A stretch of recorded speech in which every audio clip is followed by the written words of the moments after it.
Bhakti or devotion. The idea of a personal God has obtained in almost every religion except a very few. With the exception of the Buddhist and the Jain, perhaps all the religions of the world have the idea of a personal God, and with it comes the idea of devotion and worship. The Buddhists and the Jains, although they have no personal God, worship the founders of their religions in precisely the same way as others worship a personal God. This idea of devotion and worship to some higher being who can reflect back the love to man is universal. In various religions, this love and devotion is manifested in various degrees at different stages. The lowest stage is that of ritualism, when abstract ideas are almost impossible and are dragged down to the lowest plane and made concrete.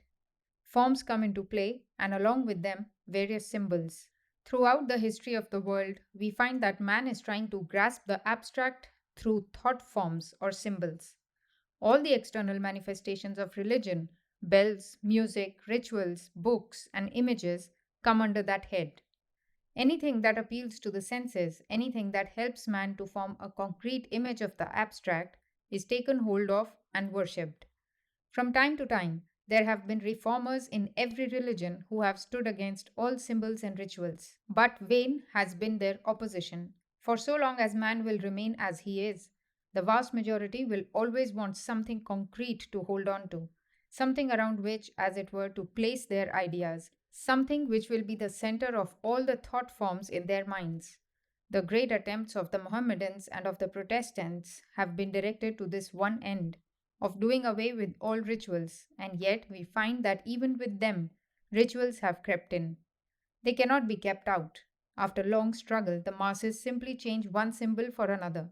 The Mohammedan, who thinks that every ritual, every form, image, or ceremony used by a non Mohammedan is sinful, does not think so when he comes to his own shrine, the Kaaba. Every religious Mohammedan, wherever he prays, must imagine that he is standing before the Kaaba. When he makes a pilgrimage there, he must kiss the black stone in the wall of the shrine. All the kisses that have been imprinted on that stone by millions and millions of pilgrims will stand up as witnesses for the benefit of the faithful on the last day of judgment. Then there is the well of Zimzim. Mohammedans believe that whoever draws a little water out of that well will have his sins pardoned, and he will, after the day of resurrection, have a fresh body and live forever.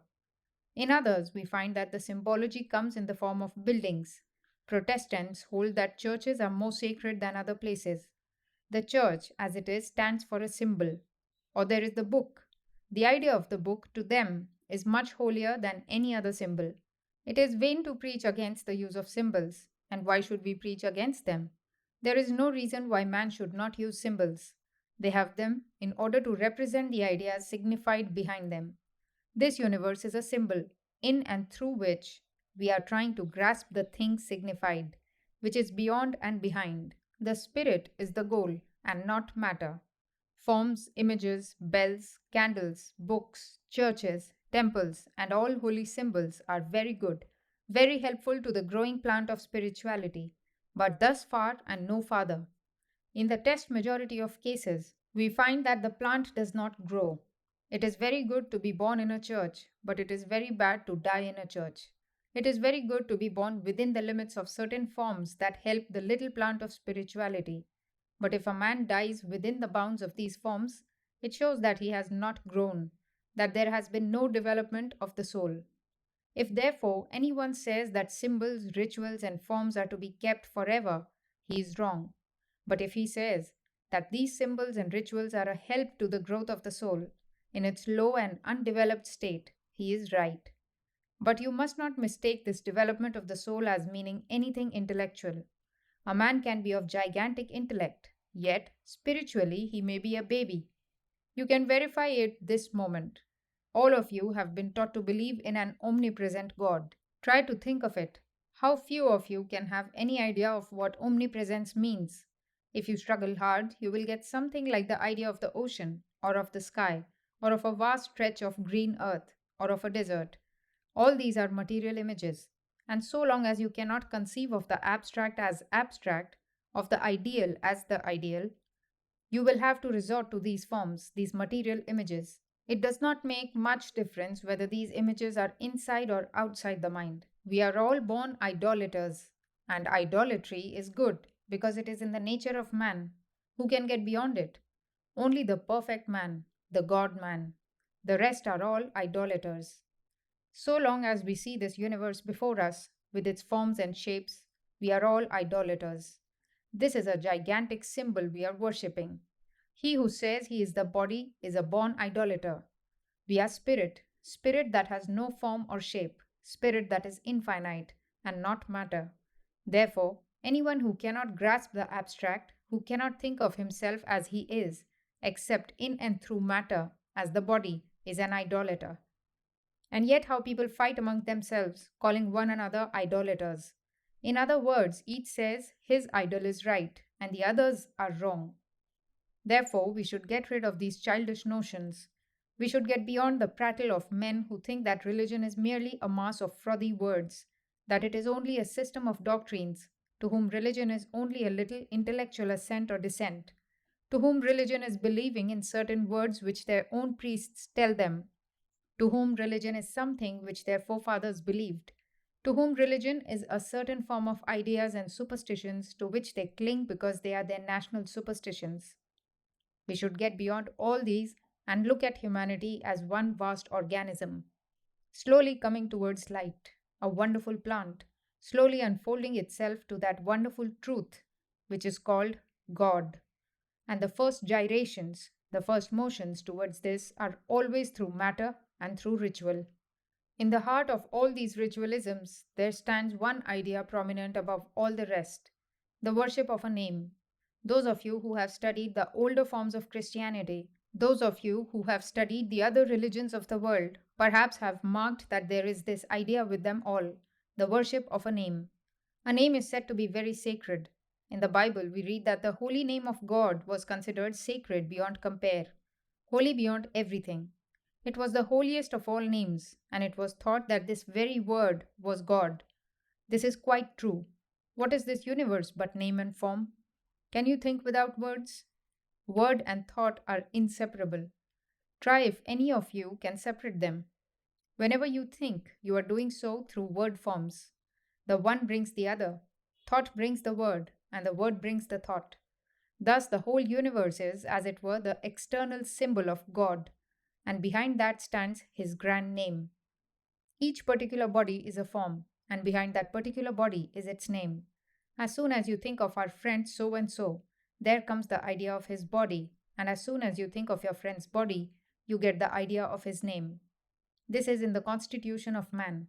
That is to say, psychologically, in the mind stuff of man, there cannot come the idea of name without the idea of form, and there cannot come the idea of form without the idea of name. They are inseparable. They are the external and the internal sides of the same wave. As such, names have been exalted and worshipped all over the world. Consciously or unconsciously, man found the glory of names. Again, we find that in many different religions, holy personages have been worshipped. They worship Krishna, they worship Buddha, they worship Jesus, and so forth. Then there is the worship of saints. Hundreds of them have been worshipped all over the world. And why not? The vibration of light is everywhere. The owl sees it in the dark. That shows it is there, though man cannot see it. To man, that vibration is only visible in the lamp, in the sun, in the moon, etc. God is omnipresent. He is manifesting himself in every being. But for men, he is only visible, recognizable in man. When his light, his presence, his spirit shines through the human face, then and then alone can man understand him. Thus, man has been worshipping God through men all the time, and must do so as long as he is a man. He may cry against it, struggle against it, but as soon as he attempts to realize God, he will find the constitutional necessity of thinking of God as a man. So we find that in almost every religion, these are the three primary things which we have in the worship of God: forms or symbols, names, godmen. All religions have these, but you find that they want to fight with each other. One says, my name is the only name, my form is the only form, and my godmen are the only godmen in the world. Yours are simply myths. In modern times, Christian clergymen have become a little kinder. And they allow that in the older religions, the different forms of worship were foreshadowings of Christianity, which of course they consider is the only true form. God tested himself in older times, tested his powers by getting these things into shape which culminated in Christianity. This, at least, is a great advance. 50 years ago, they would not have said even that. Nothing was true except their own religion.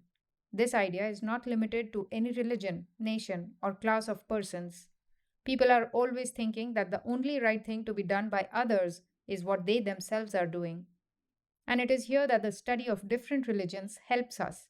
It shows us that the same thoughts that we have been calling ours, and ours alone, were present hundreds of years ago in others, and sometimes even in a better form of expression than our own.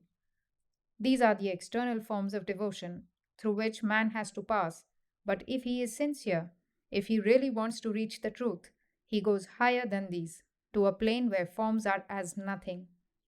Temples or churches, books or forms are simply the kindergarten of religion to make the spiritual child strong enough to take higher steps. And these first steps are necessary if he wants religion.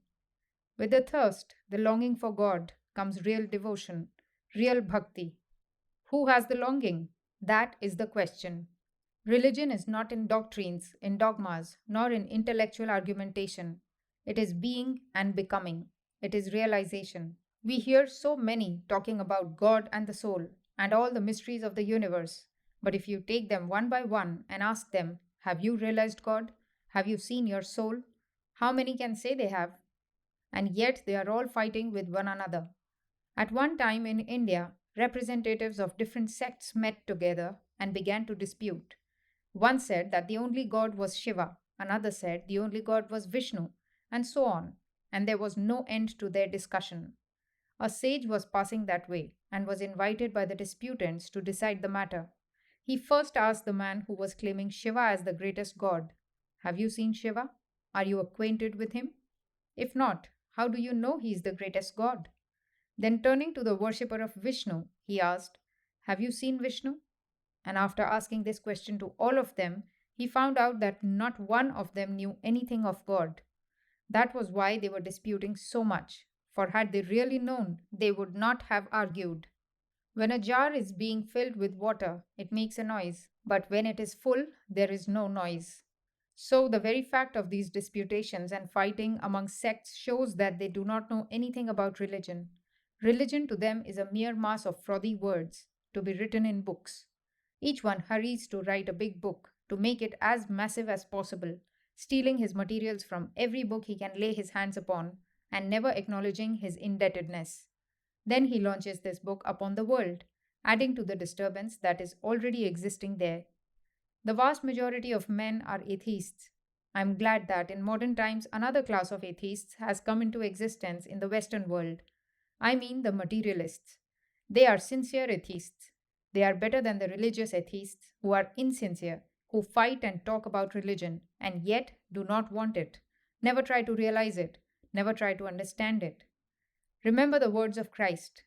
Ask, and it shall be given to you. Seek, and ye shall find. Knock, and it shall be opened unto you.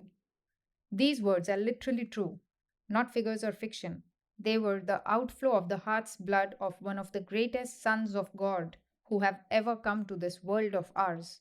Words which came as the fruit of realization from a man who had felt and realized God himself, who had spoken with God, lived with God, 100 times more intensely than you or I see this building. Who wants God? That is the question. Do you think that all this mass of people in the world want God and cannot get Him? That cannot be. What want is there without its object outside? Man wants to breathe, and there is air for him to breathe. Man wants to eat, and there is food to eat. What creates these desires? The existence of external things. It was the light that made the eyes. It was the sound that made the ears. So every desire in human beings has been created by something which already existed outside. This desire for perfection, for reaching the goal and getting beyond nature, how can it be there until something has created it and drilled it into the soul of man and makes it live there? He, therefore, in whom this desire is awakened, will reach the goal. We want everything but God. This is not religion that you see all around you. My lady has furniture in her parlor from all over the world, and now it is the fashion to have something Japanese. So she buys a vase and puts it in her room.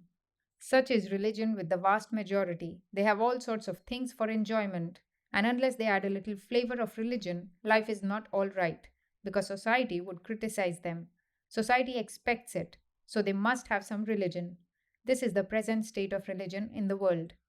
A disciple went to his master and said to him, Sir, I want religion. The master looked at the young man and did not speak, but only smiled. The young man came every day and insisted that he wanted religion, but the old man knew better than the young man. One day, when it was very hot, he asked the young man to go to the river with him and take a plunge.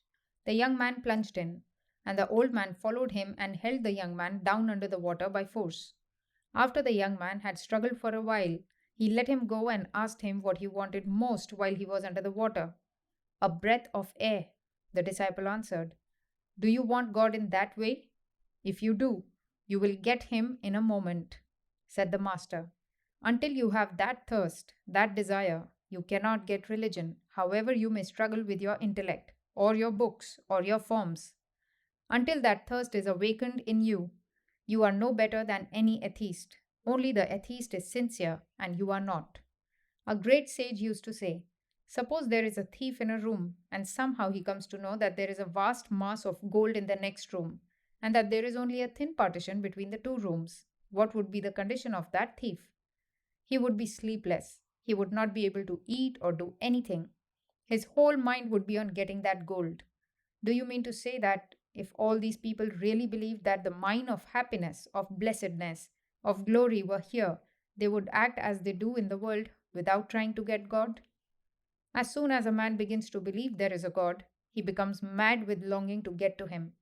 Others may go their way, but as soon as a man is sure that there is a much higher life than that which he is leading here, as soon as he feels sure that the senses are not all, that this limited material body is as nothing compared with the immortal, eternal, undying bliss of the self, he becomes mad until he finds out this bliss for himself. And this madness, this thirst, this mania is what is called the awakening to religion. And when that has come, a man is beginning to be religious. But it takes a long time. All these forms and ceremonies, these prayers and pilgrimages, these books, bells, candles, and priests are the preparations. They take off the impurities from the soul. And when the soul has become pure, it naturally wants to get to the mine of all purity, God Himself.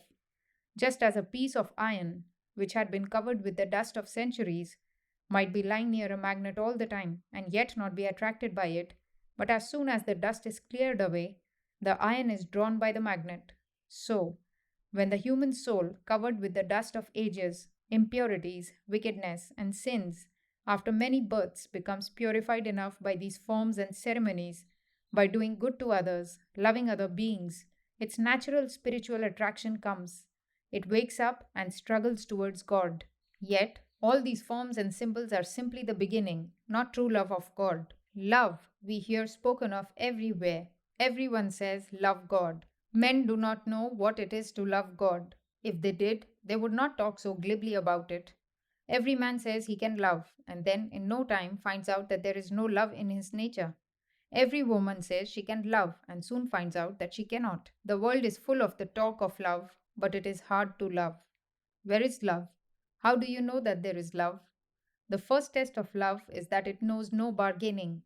So long as you see a man love another only to get something from him, you know that that is not love, it is shopkeeping.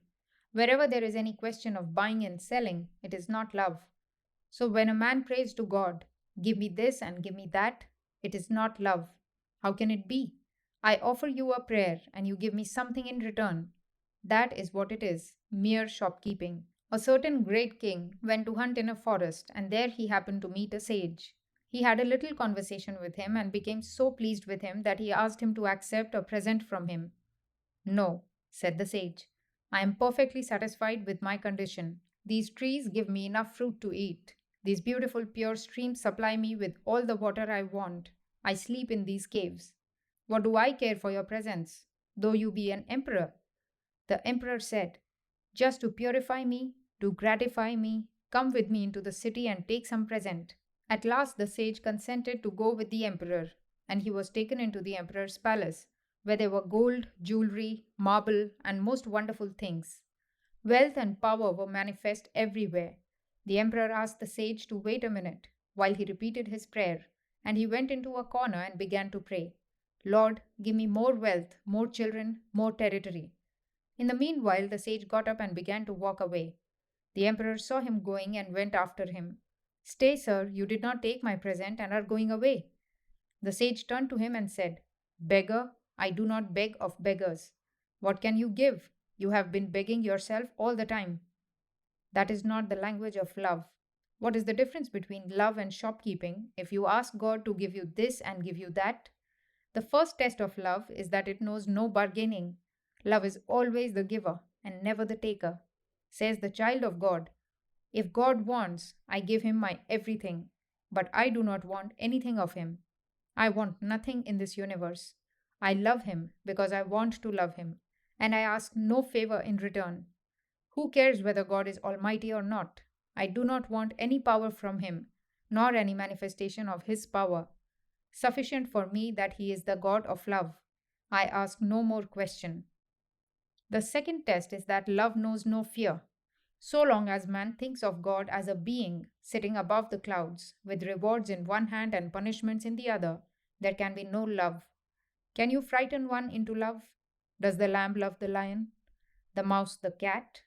The slave the master? Slaves sometimes simulate love, but is it love? Where do you ever see love in fear? It is always a sham. With love never comes the idea of fear. Think of a young mother in the street. If a dog barks at her, she flees into the nearest house. The next day, she is in the street with her child. And suppose a lion rushes upon the child. Where will be her position? Just at the mouth of the lion, protecting her child. Love conquered all her fear. So also in the love of God. Who cares whether God is a rewarder or a punisher? That is not the thought of a lover. Think of a judge when he comes home. What does his wife see in him? Not a judge, not a rewarder or punisher, but her husband, her love. What do his children see in him? Their loving father, not the punisher or rewarder. So the children of God never see in him a punisher or a rewarder. It is only people who have never tasted of love that fear and quake. Cast off all fear. Though these horrible ideas of God as a punisher or rewarder may have their use in savage minds, some men, even the most intellectual, are spiritual savages, and these ideas may help them. But to men who are spiritual, men who are approaching religion, in whom spiritual insight is awakened, such ideas are simply childish, simply foolish. Such men reject all ideas of fear. The third is a still higher test. Love is always the highest ideal. When one has passed through the first two stages, when one has thrown off all shopkeeping and cast off all fear, one then begins to realize that love is always the highest ideal. How many times in this world we see a beautiful woman loving an ugly man? How many times we see a handsome man loving an ugly woman? What is the attraction? Lookers on only see the ugly man or the ugly woman, but not so the lover. To the lover, the beloved is the most beautiful being that ever existed. How is it? The woman who loves the ugly man takes, as it were, the ideal of beauty which is in her own mind and projects it on this ugly man. And what she worships and loves is not the ugly man, but her own ideal. That man is, as it were, only the suggestion, and upon that suggestion she throws her own ideal and covers it, and it becomes her object of worship. Now, this applies in every case where we love. Many of us have very ordinary looking brothers or sisters, yet the very idea of their being brothers or sisters makes them beautiful to us. The philosophy in the background is that each one projects his own ideal and worships that. This external world is only the world of suggestion. All that we see, we project out of our own minds. A grain of sand gets washed into the shell of an oyster and irritates it.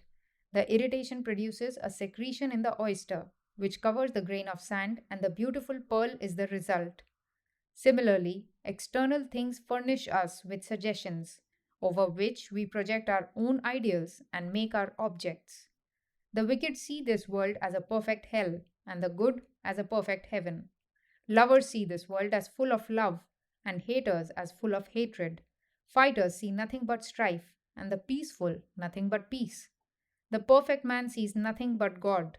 So we always worship our highest ideal, and when we have reached the point, when we love the ideal as the ideal, all arguments and doubts vanish forever. Who cares whether God can be demonstrated or not? The ideal can never go, because it is a part of my own nature. I shall only question the ideal when I question my own existence, and as I cannot question the one, I cannot question the other. Who cares whether God can be almighty and all merciful at the same time or not? Who cares whether he is the rewarder of mankind, whether he looks at us with the eyes of a tyrant or with the eyes of a beneficent monarch? The lover has passed beyond all these things, beyond rewards and punishments, beyond fears and doubts, beyond scientific or any other demonstration. Sufficient unto him is the ideal of love. And is it not self evident that this universe is but a manifestation of this love?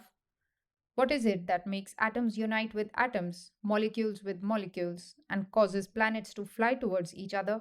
What is it that attracts man to woman, woman to man, and animals to animals, drawing the whole universe as it were towards one center? It is what is called love. Its manifestation is from the lowest atom to the highest being. Omnipotent, all pervading, is this love. What manifests itself as attraction in the sentient and the insentient, in the particular and in the universal, is the love of God. It is the one motive power that is in the universe. Under the impetus of that love, Christ gives his life for humanity, Buddha even for an animal, the mother for the child, the husband for the wife. It is under the impetus of the same love that men are ready to give up their lives for their country, and strange to say, under the impetus of the same love, the thief steals, the murderer murders. Even in these cases, the spirit is the same, but the manifestation is different. This is the one motive power in the universe. The thief has love for gold. The love is there, but it is misdirected. So, in all crimes, as well as in all virtuous actions, behind stands that eternal love. Suppose a man writes a check for $1,000 for the poor of New York, and at the same time, in the same room, another man forges the name of a friend. The light by which both of them write is the same, but each one will be responsible for the use he makes of it.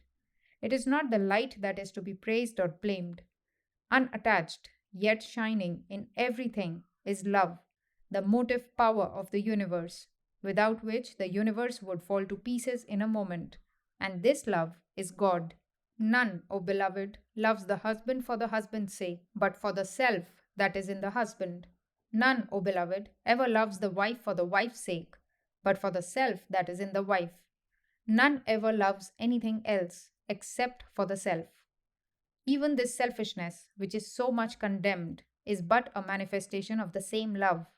Stand aside from this play, do not mix in it, but see this wonderful panorama, this grand drama, played scene after scene, and hear this wonderful harmony. All are the manifestation of the same love. Even in selfishness, that self will multiply, grow, and grow. That one self, the one man, will become two selves when he gets married, several when he gets children, and thus he grows until he feels the whole world as his self, the whole universe as his self. He expands into one mass of universal love, infinite love, the love that is God. Thus we come to what is called supreme bhakti, supreme devotion, in which forms and symbols fall off. One who has reached that cannot belong to any sect, for all sects are in him. To what shall he belong? For all churches and temples are in him. Where is the church big enough for him? Such a man cannot bind himself down to certain limited forms. Where is the limit for unlimited love with which he has become one? In all religions which take up this ideal of love, we find the struggle to express it. Although we understand what this love means and see that everything in this world of affections and attractions is a manifestation of that infinite love, the expression of which has been attempted by sages and saints of different nations, yet we find them using all the powers of language, transfiguring even the most carnal expression into the divine. Thus sang the royal Hebrew sage, thus sang they of India. O beloved, one kiss of thy lips. Kissed by thee, one's thirst for thee increaseth forever. All sorrows cease, one forgets the past, present, and future, and only thinks of thee alone. That is the madness of the lover, when all desires have vanished. Who cares for salvation? Who cares to be saved? Who cares to be perfect even? Who cares for freedom? Says the lover. I do not want wealth, nor even health. I do not want beauty. I do not want intellect. Let me be born again and again, amid all the evils that are in the world. I will not complain, but let me love thee, and that for love's sake. That is the madness of love which finds expression in these songs. The highest, most expressive, strongest, and most attractive human love is that between man and woman, and therefore that language was used in expressing the deepest devotion. The madness of this human love was the faintest echo of the mad love of the saints. The true lovers of God want to become mad, inebriated with the love of God, to become God intoxicated men. They want to drink of the cup of love which has been prepared by the saints and sages of every religion, who have poured their heart's blood into it, and in which have been concentrated all the hopes of those who have loved God without seeking reward, who wanted love for itself only. The reward of love is love, and what a reward it is! It is the only thing that takes off all sorrows, the only cup, by the drinking of which this disease of the world vanishes. Man becomes divinely mad and forgets that he is man. Lastly, we find that all these various systems in the end converge to that one point, that perfect union. We always begin as dualists. God is a separate being and I am a separate being. Love comes between, and man begins to approach God, and God, as it were, begins to approach man. Man takes up all the various relationships of life as father, mother, friend, or lover, and the last point is reached when he becomes one with the object of worship. I am you, and you are I, and worshipping you, I worship myself, and in worshipping myself, I worship you. There we find the highest culmination of that with which man begins. At the beginning, it was love for the self, but the claims of the little self made love selfish. At the end came the full blaze of light, when that self had become the infinite. That God who at first was a being somewhere became resolved, as it were, into infinite love. Man himself was also transformed. He was approaching God. He was throwing off all vain desires, of which he was full before. With desires vanished selfishness, and at the apex, he found that love, lover, and beloved were one.